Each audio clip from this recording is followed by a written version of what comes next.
People overestimate what AI can do for them, at least in the short run. They believe it's the end all be all and they can do everything. It's really hard to rank a website without content. Video content's not bad, but let's focus on text-based content. If you're generating $500,000 in revenue a month from paid ads, there's no reason why you can't double up the business. You want to give away your most valuable content for free if you're looking to win.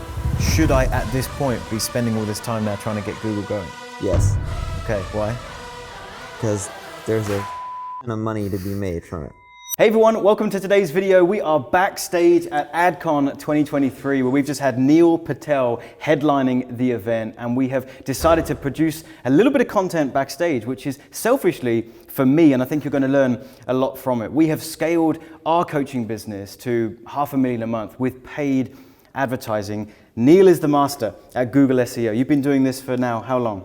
Ooh, almost 22 years-ish or so. Okay, perfect. So I've got some questions because I need to extract 22 years worth of knowledge from Neil's brain so that we as a company can implement some Google SEO stuff so we can get more traffic, because where I see the game going is that paid ads are only getting more expensive. They're only getting more difficult. They're still in something of a golden, a few golden years, but it's not getting any cheaper, right? Paid traffic. It's not getting any cheaper.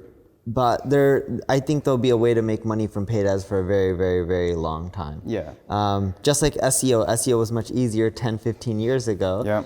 It still works today. It's harder, it takes more time, but it still produces results, just like paid advertising. Yeah. Because you learn more over the years. Just like with paid ads, you learn how to optimize your conversions or your funnels or upsell and downsell, and all these things help you get a better ROI over time. And new platforms are going to keep emerging. We take the same skills over. So totally agree, but I also want to add in the organic side of things, which we're not focusing on at all. And I want to have that leverage as well. And Google traffic is so valuable, but it's a little bit harder to get and takes a little bit longer. So we're going to dive straight in. So where we're at, Neil, is we have done pretty much nothing with Google SEO for 10 years. Fresh as a bean, and we need your help. So what would be your starting point for us? We are a marketing education company. We're really good at what we do. We focus on teaching YouTube ads and webinars and teaching coaches how to get high ticket clients. And what would you say is our starting point to get on Google? So the starting point is it's really hard to rank a website without content. And you probably have a ton of content from these events. Video content's not bad, but let's focus on text-based content. Because typically, whenever you do a Google search, yes, videos can rank, but it's mainly text-based websites that you're landing onto. So the first thing you'd want to do is give away the farm. And what I mean by give away the farm is think about everything that you're charging for, educate people through text-based blog posts, and give that away on your website. No joke. Okay, right. So we have a $10,000 coaching. And included in that is a training program with a bunch of modules, bunch of lessons. So how much of that, what percentage of that, or pretty much type all of that up and put it across lots of different articles, break it up? Correct. So you type up the majority of it, whatever that is, 80%, 70%, 50%. Okay. Break it up into a lot of different articles and put it on the web. And it could be a variation of it, right? It doesn't have to be the exact thing, but you want to give away your most valuable content for free if you're looking to rank. Okay, got it. So how will I know which topics from within my training, my valuable content, are going to pull well or not? Sure. So you have we have free tools like Uber Suggest. You can end up typing in any keywords like coaching or consulting or anything like that, and you're going to get more specific. Those one-word phrases are too generic. But like when you're in coaching, what do you guys help with specifically with coaching? It's a three-pronged approach. So it's people that have a high ticket offer. They may need help restructuring that offer. That's actually the session I just got off finishing now. So I was teaching something called the offer triangle, where we have client results at the top, we have lifestyle next to that, and we have scalability next to that. So you've got to have an offer that can satisfy those three things. So it's offer creation. It's a webinar that's going to get people from I call this the conversion timeline. They're at a 0, they have no idea who you are. To buying. At 10 to buying. We want to get them up to a 6 or a 7 before we get them on the phone. Webinar does that. YouTube traffic to flood the whole system. And right now, if I had to sum it up, it's like you guys do high ticket coaching. Yep. Is that correct? Yes. So you would go to Uber Suggest and you type in keywords like high ticket coaching. It'll tell you the popularity of that term, plus it'll give you thousands and thousands and thousands of other suggestions. It would give you variations of high ticket coaching as well as other long-term variations of it. So now you have a list of a ton of keywords within your industry that people are searching for. Look for the ones with high search volume, because that means people are searching for them on a monthly basis. And look for the ones that have a high CPC. You do paid ads. CPC is cost per click. Typically the higher CPC, that means the better that keyword is because people are getting more conversions. Right. So what you want to do is then create content around those keywords, assuming it's relevant to the products and the services you're offering. And you'd want to put that up on the internet. That's the first step. Okay. So a few questions now, so I'm wondering where to go next, because we're talking about finding high value keywords with a high CPC. Surely they're more competitive. So if I'm Not always. brand new site, no? No, a lot of those aren't necessarily more competitive. Okay. In many cases they are, but in some cases they're not. And with Ubersuggest, you can put in your domain name and it'll tell you out of the list of keywords, it'll filter the ones that you have the highest probability of ranking for right now based on what you've done so far. Okay, that makes sense. So would I be picking a combination of what I would deem high value keywords versus low hanging fruit keywords? Yes. Okay. And the app will sort the low hanging keywords for you first. Okay. Once you put in your domain name. So then you would create text-based content and put those blog posts on your website. Yep. You could use things like ChatGPT and Bard or the Ubersuggest AI writer, but you still want a human to modify the content. Your content needs to have E. What that stands for is experience, expertise, authority, and trust. And Google breaks that down. They want your content to be unique and it to stand out. They don't want it to be regurgitated information that can already be found on the web. Okay. So if you can end up creating really, really unique content that stands out and is super helpful, it's more likely to rank. Okay. And you just publish it on your blog, on your website. And then what you'll need to do is, you need to get some social shares to your article, so share it on your social profiles. Okay.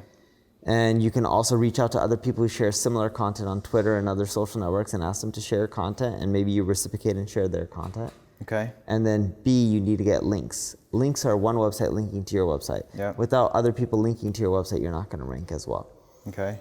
So in Ubersuggest, there's a report called the Backlink Opportunity Report. So you put in a few of your competitors. If you don't know your competitors, just Google the terms you're trying to rank for. You'll see who's at the top. And you'll put in your domain name and a few of your competitors. Yep. And in this Backlink Opportunity Report, you first start off with your own domain name. And then when you put in your competitors, because it'll tell you it'll give you boxes for your competitors, it'll show you everyone who's linking to your competitors, but not you. See, if someone links to one of your competitors, they may be biased and they may like them and they may not link to you. Yep. If someone links to 2, 3 of your competitors, the chances are they like your industry, they don't care about a specific competitor, and they're open to linking anyone in your space. You would hit up those sites and talk to them about how you have better content, more thorough, and they're already linking to a few, how you can get them to link to you and why it provides more value. And over time, you'll build some links. Okay. And what you'll find in this process is you'll start ranking higher. Okay. Now, there's some on-page SEO issues that most sites have. In the Ubersuggest report, there's also a site audit report. You put in your URL, tells you all the basic stuff you need to fix, so that way you can rank higher from a code perspective. At this point, you just do this. You create at least 3 articles a week. You do this for a year. You'll start seeing some really good traffic. What you'll notice, though, is as you get more traffic, you may not get more conversions. So just like how you take someone from 0 to 10, you got to warm them up. Someone may read your blog and they may be at a 2. Yep. And now they're at their 2, you may, within that blog post, want to collect their email address. Okay, from an exit intent, or you could do, hey, join this webinar. And you're starting to warm people up so you can get them from a 2 to maybe a 6. And then they're more likely to be ready to get on the phone and talk to someone.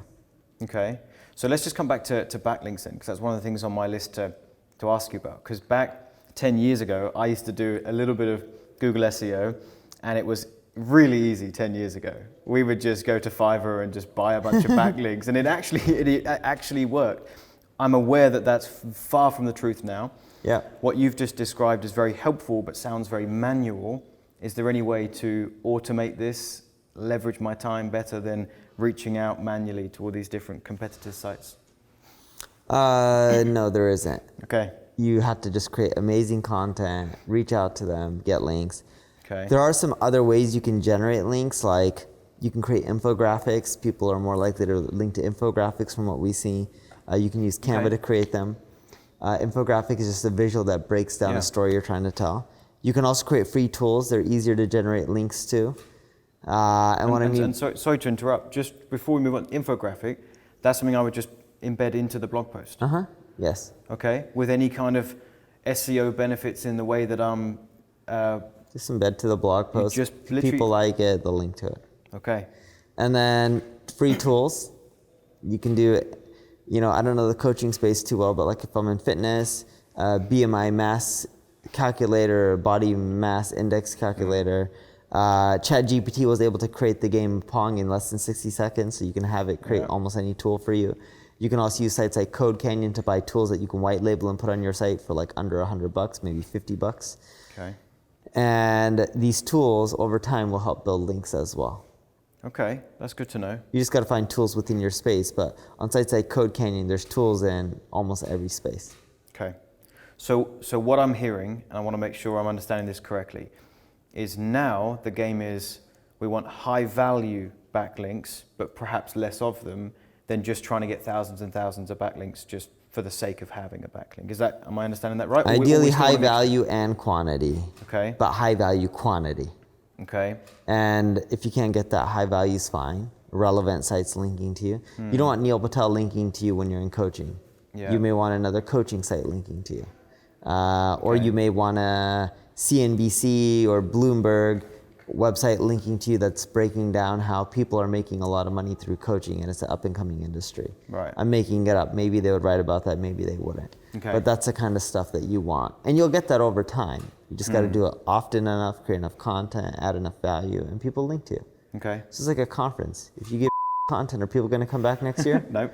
No, and excuse my language, but it's the same with the internet. If you create good content, people will come back, they'll be loyal, they'll give you their email address, they're more likely to convert, they'll link to you, they'll share your content, all that stuff. Okay. So we used to, again, back 10 years ago, we used to prioritize things like getting a backlink from a government website or an education website and things like that. Still helps. Okay, still but relevant? It doesn't matter too much. You just want to create good content. Okay. All right. So how many backlinks would I be expecting to generate over what period of time? And then when would it really start to kick in? Don't worry about the number. It'll be slow and steady. You may trickle in and get a few a week. But after doing it for a year, your few a week may turn into 5 or 10 a week. Okay. And it just adds up over time. Okay. You don't need quantity to rank. You just need quality content that's amazing, the best user experience. Put the user first, do what's best for them. Yeah. And in the long run, you should start ranking higher and higher, assuming you're doing the other factors like we mentioned. Okay. So if I did want to, I'm hearing this has got to be a manual process. We need to be reaching out, building a bit of a relationship with those other sites. Can I still leverage my time by just hiring a VA to do that? Would you trust someone to be... Not a BA, someone who has a little bit more experience, who specializes in it, they're going to have much more success than a VA. Okay. Just because of their knowledge of those maybe they've sent out competitors? enough emails for link building so they know, what has a better success rate. They know what kind of content converts better, things like that. Okay. VA has to learn it all from scratch. Okay. So we'll move to the content itself in a minute, the text that we're actually putting in there and how long and things like that. But before we move on from linking, outside of the backlinks, are there any other factors that we want to incorporate in our article that helps rank in terms of, we talked about finding some keywords, some high value ones, competitive ones. Naturally, you'll have the keywords in the article without forcing it. Yeah. And you don't need to emphasize on how many times or anything like that, just whatever's natural. But you got the main factors: on page, which we talked about, the site auto report will help. Yeah. Backlinks and content. Those are the main 3 areas. It's so interesting because back when we used to do it, it seems so artificial to me now, but the way we used to do it is bolding certain words and underlining certain things and putting a certain thing in the header text and things like this. So truly, that's all not very relevant anymore. Nowhere near the other main 3 factors. Because look, at the end of the day, when you're reading an article, do you really care if a word is bolded? You care if it provides the best experience. If it doesn't, you're going to click the back button and go on to the next article. It doesn't matter how many links you have. If everyone lands on your site and you're ranking number 1 and they click the back button, it tells Google this site sucks and they should rank it lower. Got it. Okay. This is really, really interesting and also helpful. So going to the actual content itself, I'm picking up on where this might go, Yeah. but any length of article preferable, or you're just saying just don't think about these things? Don't Just think about them. Do put whatever's content best out for the there. user. It's like everyone's like, oh, I need a 5,000 word article. Well, if your article's on how to tie a tie, do you think people want to read 5,000 words on how to tie a tie? Exactly.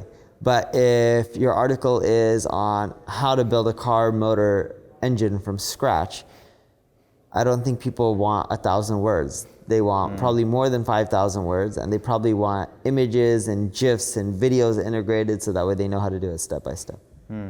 Okay, interesting, very helpful. So the content itself then, I am only looking to write this from humans, or can I look at using things like ChatGPT to get me 90% of the way there? You can use the AI, but you may have to modify it way more than 10%. Okay, Again, your content needs to have the double EAT. You're not Yeah. going to get that from ChatGPT, and you're not going to get it from a 10% modification. can you see a time where that will change? Can you see this getting better and better and better, and with better prompts come better articles? I think so, but I think humans will need to modify it for a long time. Okay, interesting. Talk me through that a little bit more. People overestimate what AI can do for them, at least in the short run. They believe it's the end-all be-all and it can do everything. I also think people underestimate what it can do for you in the long run, and it can probably do way more than people are expecting, and yet time will tell what it can do.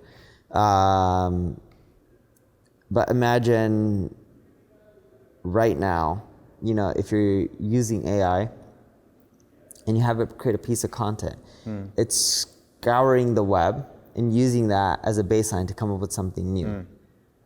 How's that going to help you create anything unique? Right. Their algorithm, or the way they create and process your prompts and create you content, has to change if it was able to create you something that's unique and special that other people aren't talking about. How do they do that? I don't know. That's probably a better question for Sam Altman or Elon Musk. Okay. But if they're able to do that, sure, then you're talking about it's really game changing. I just don't know how they do that. So would there be any merit in me going to ChatGPT, prompting them to give me, something to start with, but specifically prompting them to SEO optimize this article they're writing? Would you feel they'd spit out something that's actually going to help the SEO? Or again, we've tried it, not much. No? They're just using what they're finding on the web. But again, if you want to rank for any term that's competitive, let's say auto insurance, there's already 1 billion results in the United States. Only a few 100,000 people are clicking. They're clicking on page 1. That means out of 1 billion plus articles or web pages, 10 are getting majority of the traffic. You really need to do something that stands out to do well in SEO. okay, And I don't see ChatGPT doing that. or not at least anytime soon. Correct, and if it can do it soon, that means everyone's using it. So how do you stand out when everyone's doing the same thing? You still got to go above and beyond. Okay, so before we move on from AI, I'm going to just sidetrack us a little bit. Where do you see AI being most prevalent in your business at the moment? Like what are you using that is most helpful? Analytics. Okay. Analyzing ad spend, figuring out where there's wastage in real time, and then adjusting from there. Because most people don't look at their analytics on a daily basis, and if they do, they're not actually looking for actionable insights, and they're not making changes based on that. That's where there's a ton of savings and opportunity. Okay. It's not sexy, just a lot of opportunity there. Look how much money people spend on Google and Facebook. Imagine if you can be 10, 20, 30% more efficient. And so how are you doing that? If I wanted to leverage AI to analyze my numbers? So you take all your data, pop it into place, call it Google Data Studio or Tableau or wherever you want to use, and you need to use AI and tell them to start analyzing the data on a regular basis. I don't know exactly how you get there at the end of the day. We more so have engineers who help us implement all this stuff. I'm not the one coding and figuring out, but it works. Okay, perfect. Any other AI tools that are helping you at the moment that don't need an engineer to put it together? Is there just any of these standard Midjourney. tools? Okay. Midjourney is really good for images. Yep. I don't know about copyright laws and stuff like that, but it's really good for images. Okay, awesome. So back to the content itself, a few more questions on that. am I ideally breaking up my content into sections? Am I putting little mini headers? You are. Think of it like a book. You want to break it down, not because of SEO, but because it makes it easier for someone to read the article or skim it. Include images, videos, whatever makes it the most usable. Well, that was my next question. So videos in the article is fine. We're not doing it, this is what I'm picking up from you, we're not doing it because we need it for SEO. Correct. We're focusing on the User experience. Okay. That's the most important part. Okay, so if a video is needed or would help, we'll put it in. If Correct. not, no need. Exactly. Okay, perfect. Next thing. So again, this is for me, you guys are listening in on like, these are the things I want to know. If I'm gonna get started, the thing that's held me back is thinking this is gonna be so competitive that I want the path of least resistance, but I think it's gonna take me a long, long time to get any kind of traction. So would it be advantageous for me to find a sub niche? For me to, say, all right, I talk about YouTube ads, webinars, high ticket coaching, there's loads of people that do this stuff. Should I focus on just YouTube ads to start? Or should I focus on just webinars and get loads of keywords for that and kind of carve my mini niche first, or articles on everything? So I would actually recommend go after your mini niche and then expand into the broader niche and then expand into the broader market. Okay. But the reason you want to start with the mini niche is just go after one area, conquer it, get the traffic, and then slowly start expanding. You don't want to stay in the mini niche forever. There's only so much traffic in a mini niche. Got it. So what would you, of the things that I've described so far, what would you point out as being a mini niche? Because YouTube ads, I guess, is smaller, but it's still going to be a huge topic, right? Are you saying go even more? That could be your mini niche, just YouTube ads. Or the next one could be webinars. Yep. Your niche could be, your broader, more niche could just be digital marketing as general. I see. Okay. And that's not really a niche, but you get what I mean. It's a bigger market. So you would say YouTube ads as a topic, if I'm producing loads of articles around that, that would be a mini niche. That would be something smaller. Correct. YouTube ads to specify, we're talking about YouTube ads here for coaching related stuff, not just YouTube ads. Got it. Okay, that's actually helpful for me to know. So I wouldn't be trying to put articles together talking about YouTube ads for anyone and everyone and explaining how YouTube ads work in the broader sense. You may do some generic articles like that, but the majority would be targeted to your audience. Okay, very good. So perhaps you wouldn't mind spitballing with me. What would be perhaps an example of a primary keyword I might look for to get started with this? Like what kind of things come to mind for you? If I'm going to teach YouTube ads to coaches, I'm going to produce a bunch of articles, what kind of stuff comes to mind? How to run ads for coaching. Okay. Something like that. Yeah, got it. And then just put that back into how to sell coaching online. Yeah. You can talk about using webinars to sell coaching online, stuff like that. So that feels and sounds so competitive to me. So it's not still that competitive. Okay. Competitive is like credit cards. Okay. Then maybe I just have a limiting belief over this, that this is going to be harder than perhaps it actually is. It's not that hard, it just takes time. The reason most people don't do it is because of the time factor. Okay. It takes a year plus to really get good results. Got it. I'm so tempted to ask you about the expectations now, but I'm going to save it till later. We'll finish up with that. What I would like to ask you now is, we've got our primary site, adclients.com. Many of the people watching will know that. We've had that site on WordPress for quite some time. We've actually just moved it off. We feel we have three options for our site that we will be producing content and doing a lot of this stuff. First option is that we use adclients.com that has very little domain authority, has not been taken care of, but has been around for a long time and it's what our clients know. Second option is we start from complete scratch. Nope. What's the next one? Okay, perfect. Third option is that I go and buy a site that has a bit more domain authority with a name that I like. And if I'll add one more thing in. But you're already doing for ad clients, so I would just use that and just build up the authority over time. Would you really? Yeah. Now, okay, so we've moved it off of WordPress onto a software that we've built. It's called Funneler. It's a sales funnel builder, but it handles websites too. So preferably, we don't want to go back to WordPress because we want to have our site all in one. What merit is there now in being on WordPress for SEO, or would you say we would be fine actually on our own platform? Almost all platforms are pretty SEO compatible. They're not all, but majority are. So I wouldn't worry too much about the platform. I would more so worry about the experience and the content. Okay. Doesn't matter if you're on WordPress or your own platform. If your content sucks, it sucks. If it's great, it's great.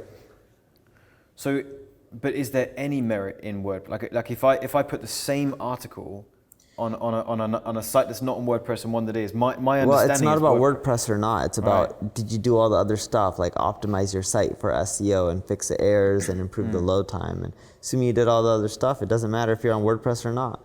If you're on Okay. WordPress, you can still have the same issues. If you're not on WordPress, you can still have the same issues. Yep. So what if I fixed everything to perfection? You're fine. Yeah. WordPress wouldn't give me an advantage because you're giving me a paradigm shift right now, because I've had it locked and ingrained in my brain that a blog or a site producing content on WordPress will just rank higher. No, that's a misconception. Okay. Can you talk me through that a little bit more? Because I need to truly believe that. Because what I've heard is that there's so much authority on WordPress that is the place.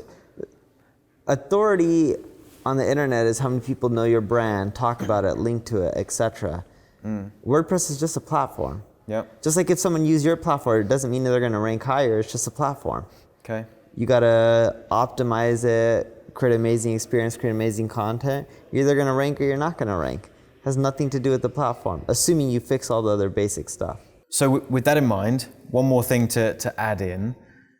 If I wanted to create a blog that is where I'm producing all this content, but I would like it to be a standalone sellable asset later on down the line, which I actually do. I see benefit in that. I see the content I produce at the moment benefiting our coaching company, but I also see a time where perhaps 5, 6, 7 years down the line, the blog as a standalone item is very valuable. And if it's faceless and nameless, as we spoke about yesterday on stage, I might get a better price for it, right? So with that in mind, would I still start blogging from ad clients, or would I buy and acquire still a new ad site? clients. Really? Okay. Over something like, I see Social Media Examiner and sites like that where it's... That's fine too, but people already know you for ad clients, so might as well use what they already know you for. Why build a brand from scratch when you already have one? Yeah, okay, that's a really good point. So then, I want to make sure I'm understanding this correctly. The actual domain name itself then, having certain keywords or a relevant topic in it, I'm hearing is not really that important. No, it used to be more important, but not as much anymore.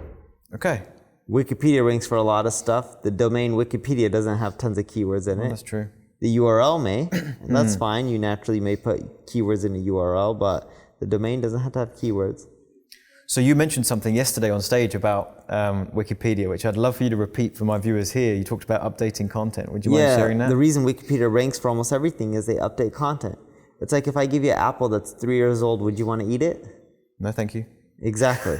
So with your content, people don't want to read 3, 4, 5-year-old content. They want to read fresh content that's up to date. Doesn't mean the 3-year-old content's bad. Just update it every few times a year so that way it's fresh and up to date and relevant for people. Great example is if you read an article around COVID-19. We all know it exists now, right? It's not a myth. If the article was 2 years old, do you think it would be as relevant as something that was written today about COVID-19? No. Exactly. No one wants to read old articles. Yeah, it makes a lot of sense. So many people in the room, I saw the jaws were dropping, and to you it's probably just, that sounds obvious and simple, but to everyone in the room it made a lot of sense. So yeah, appreciate that tip. Okay, so to round this off then, what are my expectations here? Let's say I leave this interview, I really do get with my team, I do what you've said, which I believe you said, post at least 3 times a week.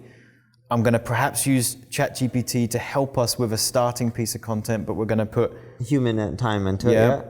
And we stay consistent. What am I to expect? You should see traffic increases within the first few months. You'll really start seeing your traffic grow after a year. So that's the part I don't like hearing, but I know that we need to, it's part of the process, right? If it was that easy, everyone would do it. Well, that's right. That's why you guys spend probably millions of dollars a year on ads. It's easier. Yeah. Doesn't mean ads are bad. It just means why not do both? So then on that train of thought, did you build this business overnight? How long have you been doing it? Long time, 10 years plus. Exactly. Yeah. So then on that train of thought, do you think I'm making a sensible decision here, which is that we have quite a large company, paid ads are great for us, we can continue doing that, we can pivot to new platforms as they're emerging. Should I at this point be spending all this time now trying to get Google going? Yes. Okay, why? Because there's a ton of money to be made from it. Okay. You're a business owner. You want the traffic, you want the branding, you want the revenue, right? Yep. Go for it. So Majority of the people click on the organic results, not the paid results. well, that's true.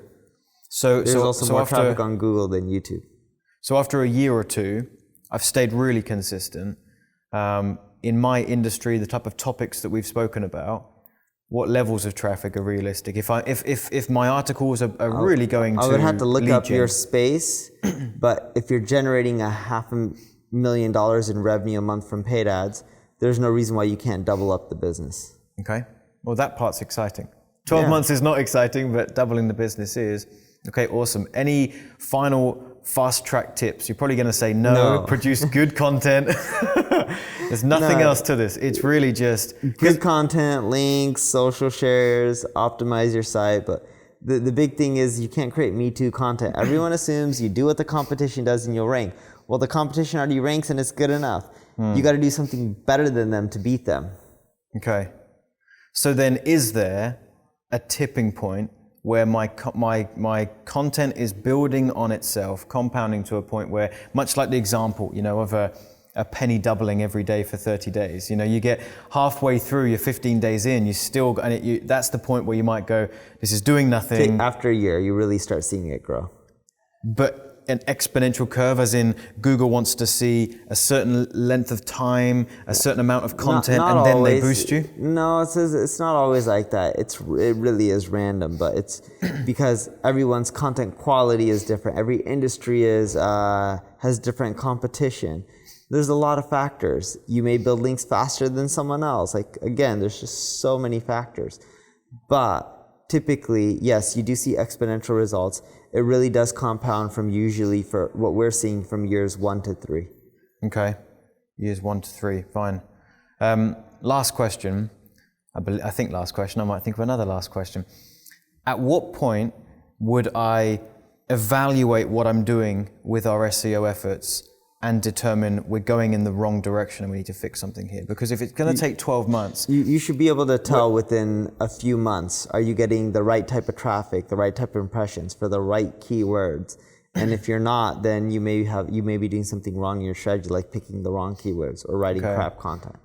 And so just, if you wouldn't mind giving me, I know it's going to be different for every industry, but give me perhaps a helpful benchmark of 3 times a week in 2 months' time.